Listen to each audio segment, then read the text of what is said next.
Moi, parler de la mort, ça m'aide à traverser mes peurs. Ce qui m'effraie le plus, c'est de vieillir. J'aime pas m'imaginer mourir.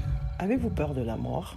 Non, parce que nous sommes des mortels. La mort ne me fait pas peur, c'est une délivrance. Mais pour moi, la mort, c'est une transition. Alors, bonjour, bienvenue au balado On meurt d'en parler. Le balado qui parle de la mort, de la fin de vie et du deuil sans tabou. Bonjour Alain. Bonjour Poussati. Alain, aujourd'hui, j'ai un invité que j'admire beaucoup et que j'ai rencontré au Salon de la mort pour une conférence. C'est M. Gilles Bronchetti, qui est professeur et directeur du département d'anatomie à l'Université du Québec à Trois-Rivières. Et avec lui, on va parler du don de corps à la science. Bonjour, M. Bronchetti. Bonjour, M. Bronchetti. Bonjour. Bonjour, Poussati. Alors, le don du corps à la science, c'est le fait qu'on donne notre corps au moment du décès à des fins de recherche et d'enseignement. Et c'est un geste qui est volontaire, cette décision-là, et personnelle, bien sûr, qu'on prend de notre vivant, idéalement, hein? Et puis qu'on aura au préalable peut-être discuté aussi auprès de notre famille. Et puis, je me demandais, c'est qui peut donner son corps à la science, M. Bronchetti? À la base, tout le monde. Ça ne veut pas dire qu'on peut prendre tous les corps, mais tout le monde peut donner son corps à la science. Pour donner son corps à la science, il faut avoir plus de 14 ans au Québec, c'est d'après la loi. Comme pour beaucoup de choses, d'ailleurs. À partir de 14 ans, on a la possibilité de s'occuper de notre propre corps. Donc, il faut avoir plus de 14 ans. Moins de 14 ans, ça peut aussi, mais là, il faut la signature des 2 tuteurs. Et sérieusement, je ne connais pas de parents qui donnent le corps de leur enfant. Donc, il n'y a pas d'enfants dans les laboratoires d'anatomie. Ah, OK. Donc, à partir de 14 ans et jusqu'à le plus tard possible, on peut donner son corps. Il y a quelques limites qui sont, encore une fois, l'acceptation du corps. Ça, on en parlera peut-être. On a besoin d'un corps, on pourrait dire, presque en bon état. En santé. Non, pas en santé. On meurt rarement en santé. C'est vrai. La moyenne d'âge des personnes dont on reçoit le corps, je crois, c'est 75 ans. Ah, OK. Quand même. Et puis, encore une fois, ils sont décédés. Et de différentes maladies, les cancers, maladies pulmonaires, toutes les maladies qu'on peut avoir. Oui.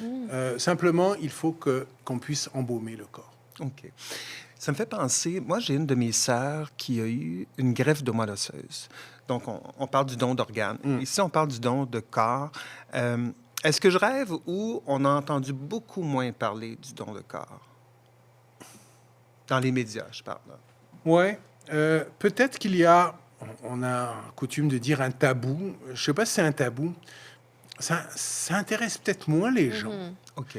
Le don d'organes, on a l'impression... De sauver? Oui, c'est ça. On sauve quelqu'un. On prolonge la vie. Et c'est pour ça qu'on peut donner son corps, avoir la carte. J'ai ma carte de don de corps, j'ai ma carte de don d'organes. Okay.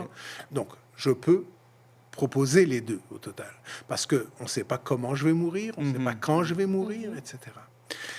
C'est clair que si mes organes sont intéressants, ils sont frais, je suis encore juste avec une mort cérébrale, par exemple, et là, on peut prélever mon cœur, etc. À ce moment-là, il faut prélever les organes. C'est plus important parce que ça sauve des vies. OK. Donner son corps à la science, d'abord, il faut que les organes soient en place pour la plupart.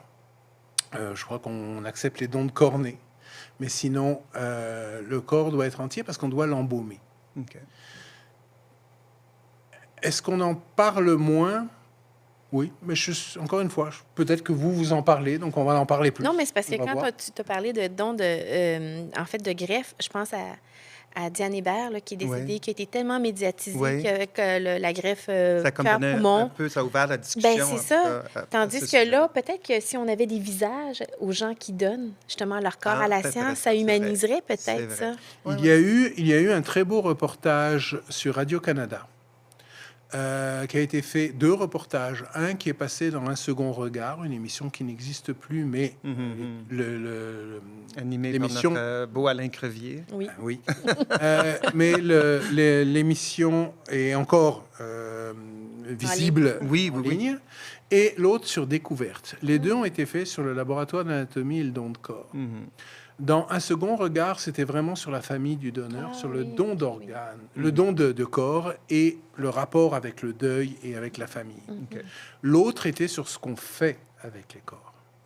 Et je vous dirais que on ne sauve pas des vies, mais oui, on en sauve aussi en Avec donnant la son recherche, corps à la oui. science, Bien sûr. parce qu'on permet des recherches. Nous Absolument. sommes en train, tout un groupe de recherche internationale qui travaille chez nous en ce moment et qui fait une recherche qui revisite en quelque sorte le massage cardiaque, la réanimation cardio-respiratoire que l'on fait, soit à l'hôpital, soit dans la rue, et qui s'aperçoit qu'on avait des idées là-dessus qui n'étaient pas forcément valables parce que c'était fait sur des expériences sur des animaux. Ah, Or, souvent sur des porcs, même taille à peu près. Mhm. Certains disent que les hommes aussi sont des porcs parfois. je dirais plus gros jambon. Il y a un petit parallèle. Il y a un petit Mais parallèle. là. le thorax Oui. d'un quadrupède, surtout, n'est pas du tout le même que le nôtre. OK. Et donc, la forme et l'effet du massage sont différents. Mais c'est là-dessus qu'on a tiré les règles qu'on apprend tous quand on fait un cours de premier secours. Et c'est pas tout à fait juste. Mais je comprends. Donc, on améliore les choses maintenant. On fait des recherches où des chirurgiens travaillent des nouvelles techniques sur des corps, les développent, ces nouvelles techniques. Ça sauve des vies. Vous parliez de massage cardiaque, tout ça. Est-ce que, peut-être que j'ai rêvé là, quand j'ai fait des petites recherches, on parlait tantôt d'embaumement, bon, le formol, le sel saturé, mais il y a la méthode Thiels. Thiels. Est-ce que cette méthode-là, je ne sais pas si vous pouvez en parler un peu, est-ce qu'elle est propice justement à ce genre de travail-là? Oui. Nous avons 3 méthodes d'embaumement. Vous avez parlé au formol, la méthode classique qu'on appelle, qui est pour l'enseignement de l'anatomie. On fera rien de, j'allais dire, de physiologique. On ne peut pas bouger les corps. C'est ça, les corps sont plus rigides. Là, très là. rigides. C'est ça. Les tissus n'ont aucun rapport avec la texture des tissus réels, mais c'est fantastique pour apprendre l'anatomie. Et on a la méthode Thiel. La méthode Thiel, qui est du nom de Walter Thiel, un chirurgien, professeur d'anatomie à Graz, en Autriche, qui s'était dit, c'est fantastique d'enseigner l'anatomie sur des cadavres, mais c'est surtout les chirurgiens qui devraient apprendre la chirurgie sur des cadavres. Parce que eux, ils apprennent sur les vivants, et s'ils font des bêtises, c'est ça. C'est dommage. Il a travaillé pendant plus de 20 ans pour développer une technique qui permettrait d'avoir des corps embaumés, qu'on peut conserver longtemps, mais qui permettent exactement la texture. Qui gardent leur élasticité plus naturelle. Exactement. OK. Et donc, ça, ces corps, il a publié ses résultats en 1992, améliorés en 2002, et c'est cette technique que nous, on en a implanté à l'UQTR en 2009, et qu'on utilise. Et on s'aperçoit qu'elle est non seulement bien pour de la chirurgie, on fait des chirurgies dessus, du développement de la chirurgie là-dessus.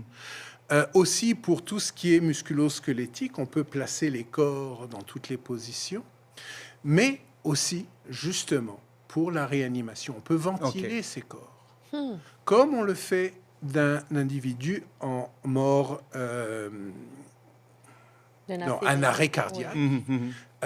On peut l'intuber, on peut le ventiler, on va pas le réanimer vraiment, il est embaumé, là, on s'entend. Mais on a exactement les mêmes textures. Et ça a été montré, parce que l'équipe dont je vous parle travaille sur des corps, mais travaille aussi en hôpital, sur les vivants. Et elle peut voir et comparer exactement la même physiologie. On voit les mêmes échanges de gaz avec l'extérieur, donc on peut vraiment aller très loin. Ça m'amène à une autre réflexion. Les différents corps de métier qui gravitent dans ces laboratoires-là. Bien entendu, il y a les gens des universitaires, des gens du milieu de la santé, ça peut être des chiropraticiens, j'imagine, bon, tout. Mais j'ai lu un truc qui disait que des gens faisaient des tests de Botox sur des cadavres. Est-ce que ça vous oui, ça vous dit quelque chose? J'ai déjà été, tu sais, À moins que il y a des choses peut-être que vous avez lues et que je ne connais pas. C'est Sûrement que vous en possible. connaissez un petit peu plus que moi. Mais, nous donnons des formations, par exemple, à des groupes d'infirmières qui font Spécialisées dans de l'esthétique? plastique, OK. oui, d'esthétique, d'infirmières qui s'occupent de chirurgie esthétique et qui font des injections. Alors, c'est pas pour le botox parce que C'est pas on va pour pas rendre paralyser plus beau, là, c'est pas- un muscle chez des gens qui sont décédés, mais c'est pour bien comprendre d'abord Où? l'anatomie du visage. Mhm. Il y a des endroits autour d'une artère qui passe ici, l'artère faciale. Oui. Il faut surtout pas toucher parce que si on injecte dans cette artère, les gens, on a un risque de perdre la vue Oh là là. parce que c'est lié à OK. une artère qui va alimenter notre rétine. Alors, des risques comme ceci, bien connaître l'anatomie et connaître aussi la profondeur, où sont les tissus. Et donc, ils viennent au laboratoire, ils ont une présentation de l'anatomie du visage OK. et ils peuvent tester des injections. Alors, ils n'injectent pas du botox vraiment, là, mais ils peuvent tester leurs injections comme ils les font et voir, ah oui, on est assez loin, c'est Doser, là sécuritaire, c'est pas sécuritaire, etc. Mais c'est Et intéressant, voir un peu quand les même. choses. Oui. Plusieurs corps de métier. Oui, oui. tout Mais à pour les corps de métier, tout le monde. Pour l'enseignement, tout le monde en bénéficie. Mais je vous dirais, vous avez dit en santé, c'est sûr que nous faisons de l'enseignement pour tous les professionnels de la santé. Mais quand j'étais en Suisse encore, on enseignait à des musiciens. Parce que, c'est juste parce que mes enfants étaient au conservatoire de musique et donc j'avais accès à ces classes. Mais pour les pianistes et les violonistes, comprendre comment est fait la main, parce qu'ils l'utilisent, c'est un instrument, la main. Comprendre comment est fait la main. Pour des chanteurs, apprendre Oui, les cordes. le système respiratoire, comprendre ce que c'est que le diaphragme, pas seulement comme une image qu'ils ont Ah, wow. quand ils travaillent, mais le voir et comprendre comment ça marche, ça améliore. Exactement comme un sportif qui doit se servir de son Oui, oui. corps. Eux aussi se servent. Comment ne pas se blesser aussi, tu sais, quand tu comprends davantage. Oui, oui, oui. D'ailleurs, ça m'amène à l'exposition, vous savez, là, où on voit les corps, là, la fameuse exposition qui s'est promenée à travers le monde. Qu'est-ce que vous en avez pensé de ça? Je la connaissais depuis longtemps parce que Oui. je l'avais vue déjà en Suisse quand on y était. C'est une exposition qui est très intéressante. Au point de vue technique, la technique de plastination est une technique extraordinaire qui permet de conserver les corps avec une dissection très complète, etc.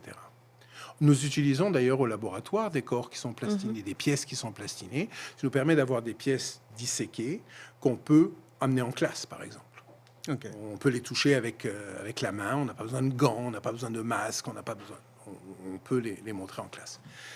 Donc, il y a un intérêt pour ça. C'est pas tout l'enseignement qu'on peut faire comme ça, parce que c'est sûr que on peut pas mobiliser les choses, on peut pas les bouger tellement. Par contre, c'est intéressant et c'est un ajout. Pour l'exposition elle-même, il y a un côté qui, moi, me gêne un peu, c'est le côté purement artistique.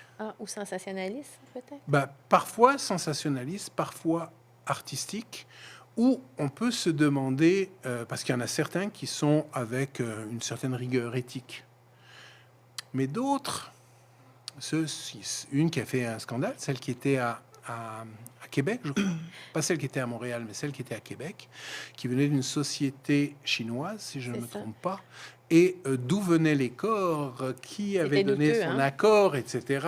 Il y avait beaucoup de questions. C'était l'exposition Bodies, Alain, Oui, je oui, m'excuse. oui. C'était juste parce qu'on discutait, puis là, quand M. Bronchy parlait de voir les mains, puis tout ça, ça m'a fait Ça t'a penser ramené. tout de suite à cette Oui. image-là de corps. Ben oui, tout à fait. Mais celle qui était à Montréal,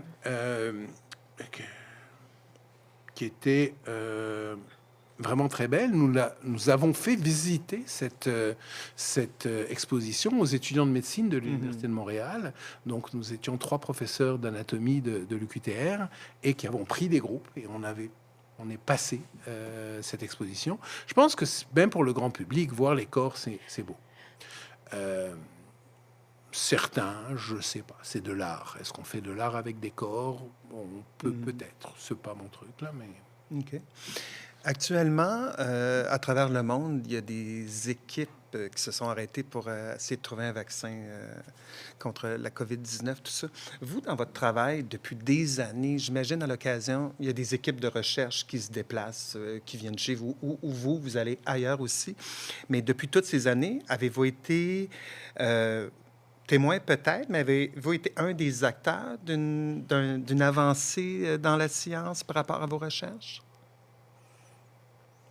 Si vous n'avez pas la réponse, vous pouvez me téléphoner. Je crois qu'il va falloir que je réfléchisse. Mais comme la question est bonne, j'espère. Nous faisons partie d'équipes où il y a des équipes qui travaillent,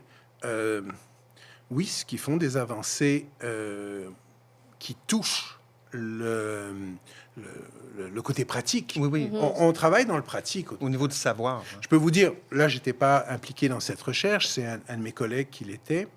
Mais dans les années à peu près 2010-2011, une anesthésiste de Montréal avait des questions sur... elle travaillait beaucoup en anesthésie, bien sûr, dans la chirurgie, la mastectomie, donc la chirurgie, l'ablation du sein, dans les cas de cancer.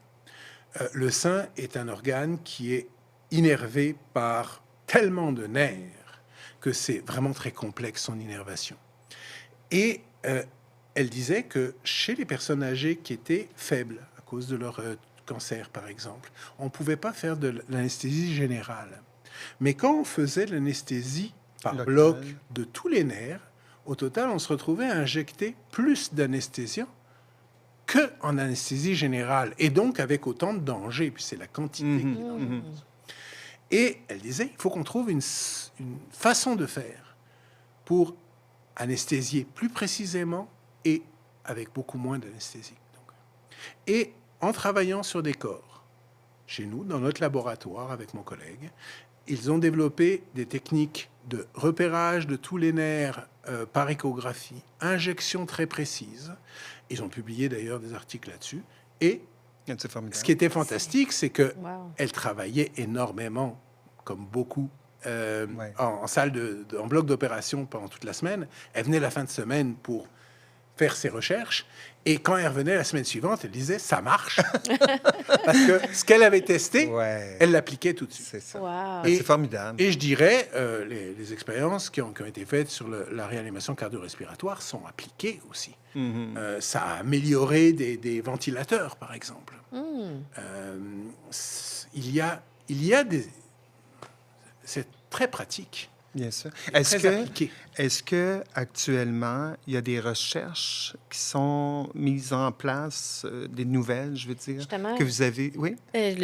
Ça m'amène, là, Alain, justement, on voulait en discuter, mais on va y aller... Pour la fin, je voulais en parler, mais on va y aller tout de suite pendant qu'on y est. Là, c'était le projet à Bécancour sur la décomposition des corps. Mais je pense que vous êtes dans l'équipe de direction, M. Bronchetti, n'est-ce pas? Oui, je fais partie. J'ai l'honneur de faire partie du comité exécutif de REST. On l'appelle REST, le centre de recherche en sciences thanatologiques, expérimentales et sociales, parce que c'est une recherche qui est vraiment transdisciplinaire, où, en effet, on étudie, et c'est la première fois au Canada, la décomposition des corps. La décomposition des corps est très importante pour, bien sûr, toutes les recherches. Vous pouvez penser criminelles, trouver de camps d'atteinte d'essai, quels sont les critères. Ça dépend, bien sûr, la décomposition du corps va dépendre de l'environnement, des températures. Et on a des températures qui varient entre ça se réchauffe un peu, disons moins 30, et plus 35, 40. Donc, à quel moment le corps a commencé à se décomposer, etc. Ça va changer dans l'année, et puis on a des années qui sont différentes tout le temps. La faune, même les microbiomes, donc les micro-organismes qui sont dans l'environnement et ceux qui sont sur le corps et dans le corps vont agir pour la décomposition. Et donc, ça fait tout un monde qui est énorme à étudier. Pour l'instant, les centres d'études de décomposition sont surtout aux États-Unis, beaucoup dans le sud d'ailleurs des États-Unis, mais aux États-Unis, c'est-à-dire plus au sud de toute façon. Il y en a un en Australie. Et il y en a un qui vient de s'ouvrir aux Pays-Bas, en Europe. OK. Mais même celui-ci, qui est plus au nord que nous, il n'est pas dans un climat continental comme le nôtre, et donc pas aussi froid. Donc on n'a aucune idée de ce que font les insectes ici, par exemple, etc. Donc c'est très important. Et c'est le début. On a un petit centre qui s'est ouvert à Bécancour, comme vous le dites. 5 corps y ont été déposés cette année.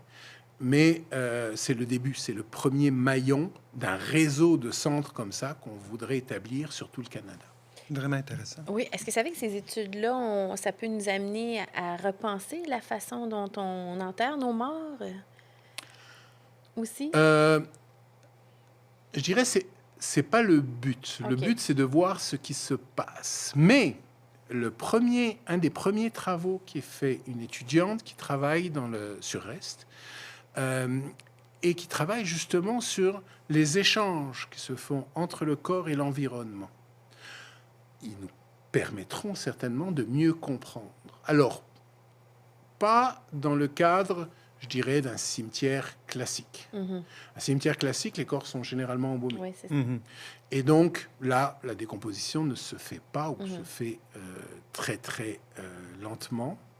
Mais par contre, dans des cimetières, comme les cimetières musulmans, les cimetières écologiques, vous en parlez, en effet, qui sont une mode actuelle, très recherchée par beaucoup de gens. Dans ces cas-là, quand on met le corps directement dans le sol, qu'est-ce qui devient? Comment il devient? Quels sont les échanges qui se font avec le sol? Ça pourrait être aussi une des branches de recherche. OK. Une personne si on va plus du côté des familles, là, des gens qui restent là, une personne qui a donné son corps à la science, ça signifie qu'il y a une suspension du deuil là, qui se passe. Là. On ne peut pas dire on fait des funérailles demain matin parce que le corps doit être pris en charge rapidement, j'imagine. Dans les 48 heures. Dans les 48 heures.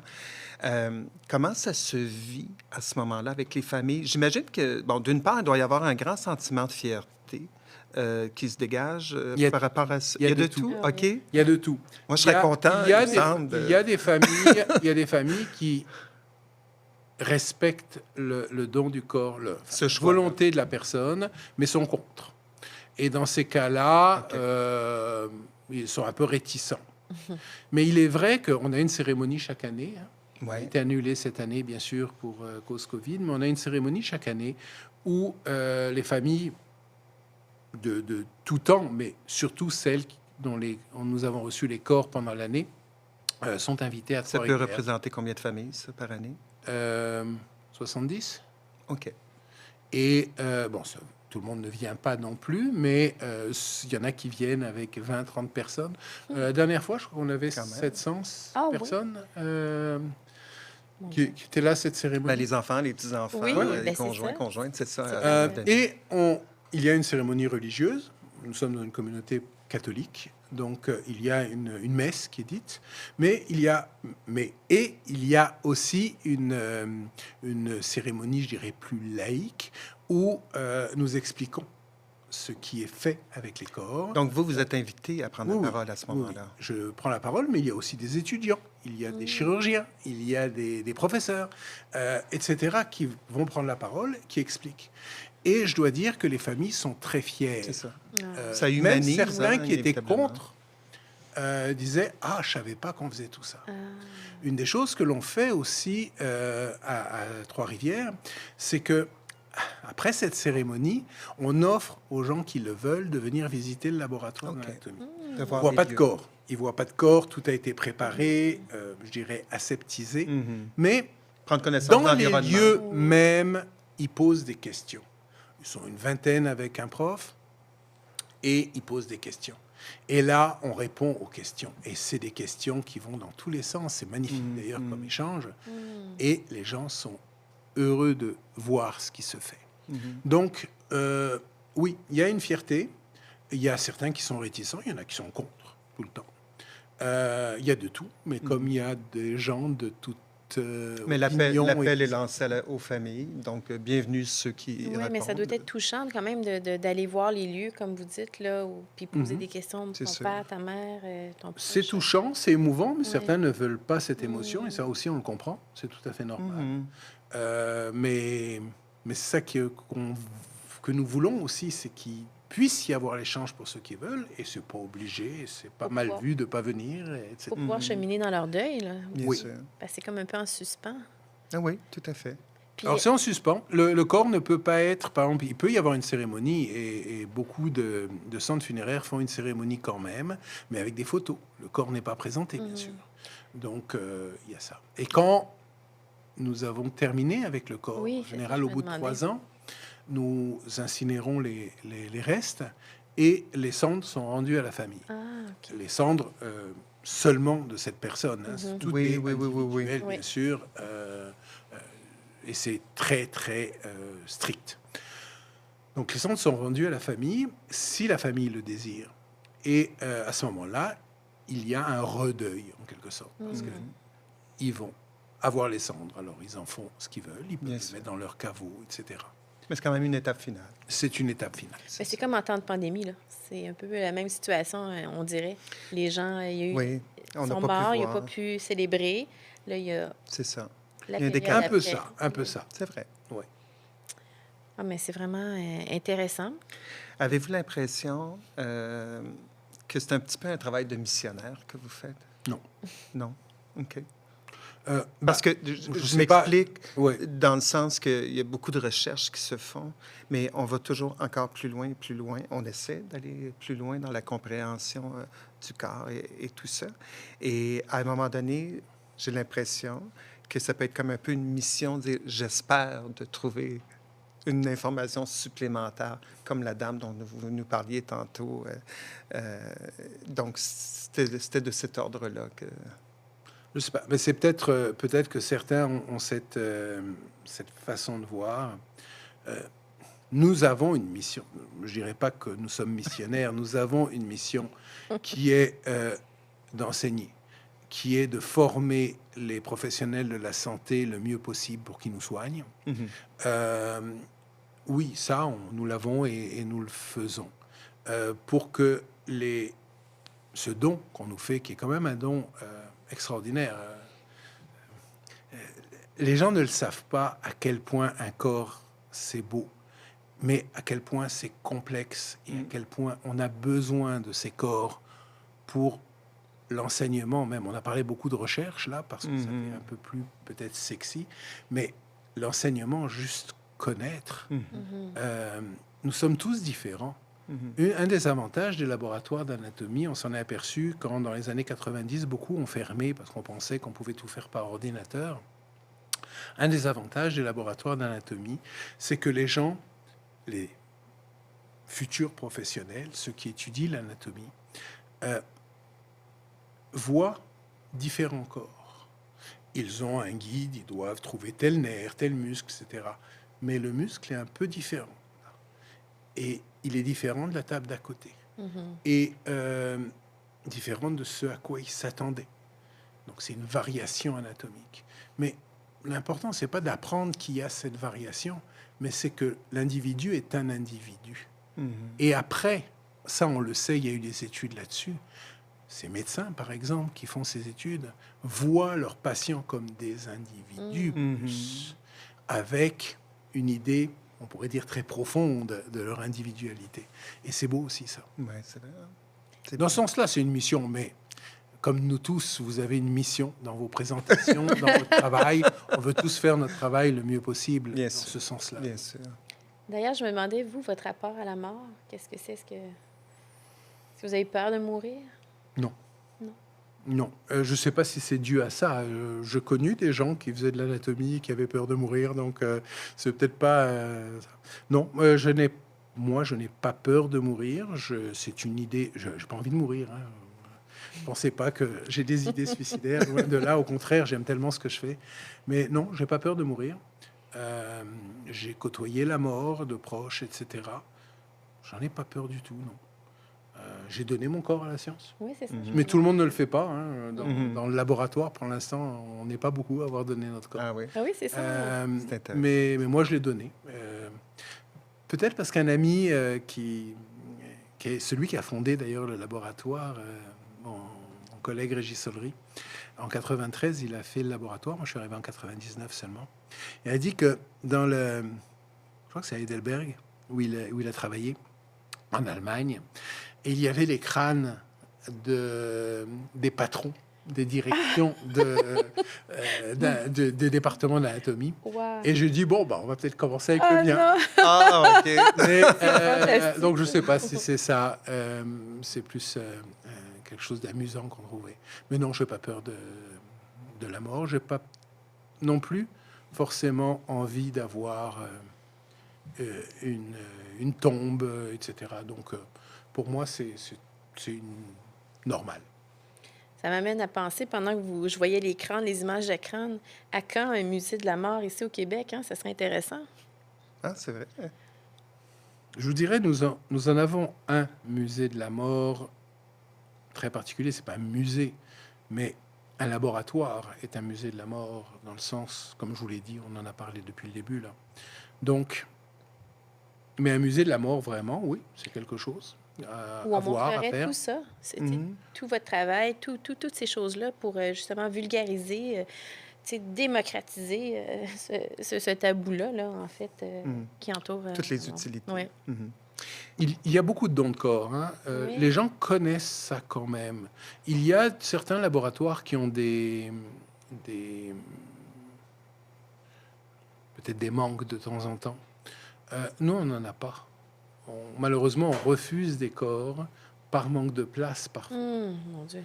Donc, un beau problème. c'est presque un moteur qu'on a pour nous développer, pour faire encore plus de recherches, encore plus d'enseignements, afin d'utiliser cette merveilleuse ressource qu'on nous donne.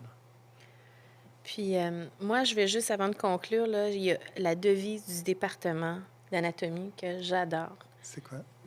Alors, tu la connais pas, mais Non. quand j'ai vu ça, quand M. Bronchet a donné une conférence, j'ai fait comme, c'est donc bien beau. C'est ici, la mort est au service de la vie. Est Ah. heureuse de servir. Être heureuse de servir la vie. Ah, c'est beau. C'est beau, hein? C'est beau. C'est pas seulement chez nous, hein, c'est une mort est devise heureuse. en mauvais latin, on appelle ça du latin médiéval, qui est sur le frontispice de beaucoup d'institutions d'anatomie, de laboratoires d'anatomie un peu partout dans le monde, et qu'on a importé aussi ici. Mais c'est bien dit. Mais ça fait sourire. Mais c'est vrai. Mais c'est vrai. Ouais, Il y a vraiment Mais ça rend le côté lumineux Vraiment. de Oui. la chose. Oui. Hein, tout à fait. Mais étant donné que vous disiez que vous n'étiez pas prêt à mourir, Oui. que vous aimez ce que vous faites et que vous aimez la vie, c'est peut-être l'heure du testament du bon, vivant. vivant. Vas-y, ma belle Poussadi. Alors, M. Bronchet, on va vous poser 3 questions concernant ce testament. La première étant, qu'est-ce que vous souhaitez avoir comme musique à vos funérailles?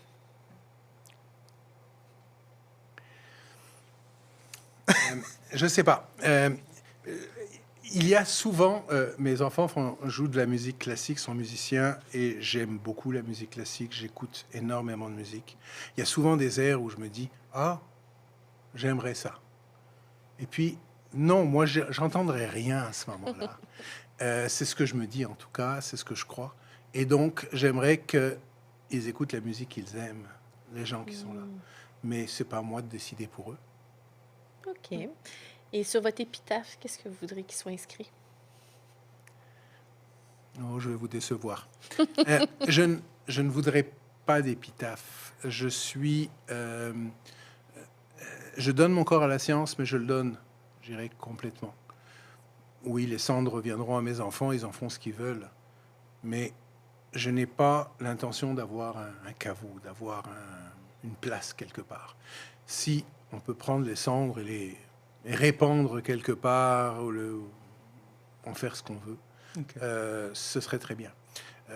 J'ai les cendres chez moi de ma femme, qui est décédée il y a quelques années, et ça m'aide à lui parler peut-être, mais quoi que je lui parlerai sans avoir les cendres, mais non, pas une tombe et pas Aucune d'épitaphe. inscription. Pas d'épitaphe.